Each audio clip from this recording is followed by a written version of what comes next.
School नहीं है, ताकि बच्चे भी हमारे बीच में सम्मिलित हो सके। और मैं भगवान जी सर से भी निवेदन करूंगा कि वो भी अपने विचार अपने ओजस्वी वाणी से हम सभी को होत प्रोत कर दे।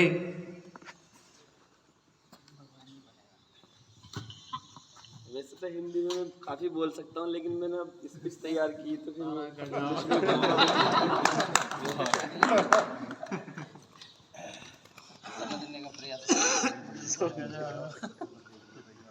Good morning, Honorable Chief Guest, respected principal, teachers, parents, and all my friends.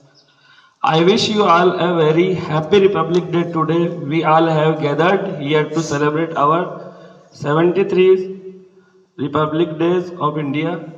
As we all know, India celebrates the Republic Day every year on the 26th of January from 1950. Because of this day, India was declared as the Republic country, as well as Constitution of India came into force after independence of long years of struggles.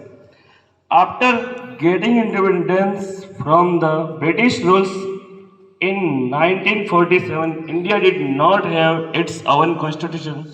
So on August 28, 1947, a drafted committee was constituted under the chairmanship of Dr. Bhimrao Ambedkar to draft the Constitution of India.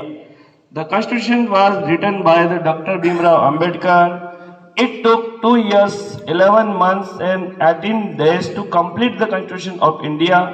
Then the Constitution of India came into force on 26 January 1950. Since then, celebrate this day as the Republic Day every year.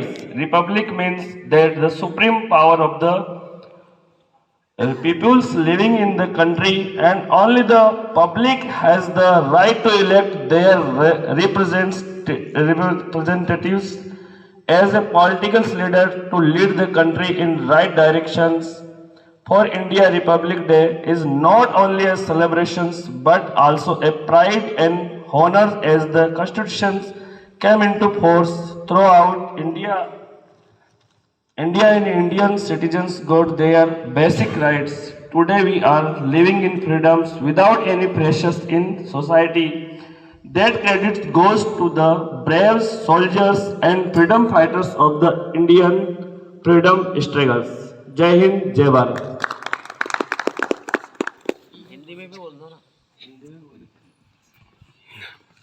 जैसा कि English में बता ही दिया है, we are all the gathering to celebrate 73th Republic Day in our schools. आज हमारा देश 73वां गणतंत्र दिवस मना रहा है। हम भी हमारे विद्यालय में 73वां गणतंत्र दिवस मना रहे हैं। जैसा कि मेरे से पूर्व जो वक्ता है उन सब ने बता दिया गया है, लेकिन फिर से दोहरा देता हूँ। हमारा जो देश 15 अगस्त 1947 को लगभग 300 वर्ष की जो अंग्रेजों की गुलामी सहने के बाद जब आज़ाद हुआ था, विभिन्न बहुत सारे जो स्वतंत्रता सेनानी, फ्रीडम फाइटर्स, जो उन्होंने देश की आज़ादी में महत्वपूर्ण रोल प्ले किया, महत्वपूर्ण योगदान दिया। उसके बाद जब हमें अंग्रेजों से जब आज़ादी मिली, तो आज़ादी तो मिल गई, लेकिन उसके किस प्रकार से प्रत्येक व्यक्ति के अधिकार हो, प्रत्येक व्यक्ति के कर्तव्य हो, किस प्रकार हमारा नियम बने, कानून बने, हम किस प्रकार हम अपने आप को टैकल करें, हम किस प्रकार हमारी योजना बनाए। तो इसके लिए जो चेयरपर्सन भीमराव जी अंबेडकर जो उनको बनाया, 7 सदस्य 8 सदस्य कुछ टीम थी, उसमें महत्वपूर्ण रोल इनको दिया और इन्होंने सभी सदस्यों ने महत्वपूर्ण रोल प्ले किया और देश के लिए लगभग 2 वर्ष 11 माह और 18 दिन का समय लगाया।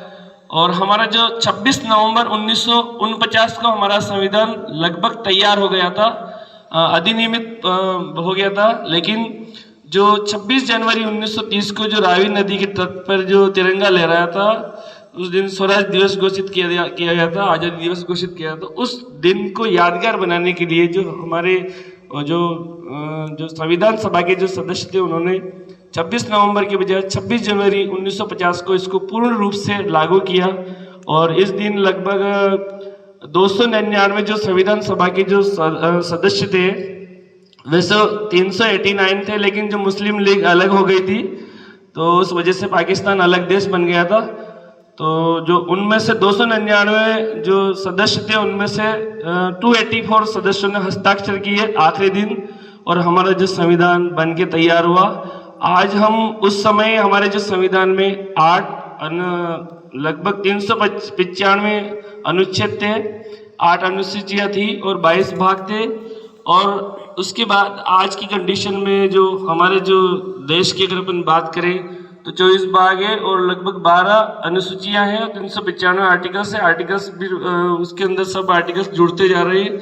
और जो हमारा जो संविधान है पूरे जो अगर वर्ल्ड की बात करें तो सबसे बड़ा लिखित संविधान है। बहुत सारे देशों का जो संविधान लिखित भी नहीं है, जैसे अगर अपन ब्रिटेन की बात करें तो वहाँ का लिखित संविधान नहीं है। तो हमारे जो देश का संविधान है बहुत ही बड़ा है और हमारा जो देश है ये मतलब विस्तृत है। यहाँ का जो लिखित संविधान है विभिन्न देशों के स्टडी के बाद हमारा जो संविधान तैयार किया गया। यहाँ से विभिन्न देशों से मूल कर्तव्य रूस से लिए गए, संविधान संशोधन दक्षिण अफ्रीका से लिया गया है, मौलिक अधिकार जो कि अमेरिका से लिए गए हैं। इसी प्रकार से संघीय शासन प्रणाली कनाडा से ली गई है, संसदीय शासन प्रणाली ब्रिटेन से ली गई है। इस प्रकार जो विभिन्न देशों की स्टडी के बाद हमारा जो जब लिखित संविधान तैयार हुआ तो इसमें सभी देशों की जो अच्छी बातें हमारे जो नागरिकों को मतलब ताकि मोटिवेट करे और हमारा अच्छे से अच्छा कानून बने। इस प्रकार का जो उस समय के जो जिन्हें भी ये जिम्मा सौंपा गया उन्होंने इसको पूरी तरह से मतलब अच्छी तरह से तैयार किया, जिसको आज अपन देखते हैं। और वास्तव में जो हमारा जो संविधान है वो हमें बहुत कुछ सिखाता है कानून में रहने के लिए, हम किस तरह से उसको फॉलो करें। हमारे लिए एक बहुत बड़े गौरव की बात है कि हम जिस देश में रहते हैं उसका जो कानून है, नियम है, संविधान है और वो लिखित है और सबसे बड़ा है, लार्जेस्ट है। जय हिंद, जय भारत।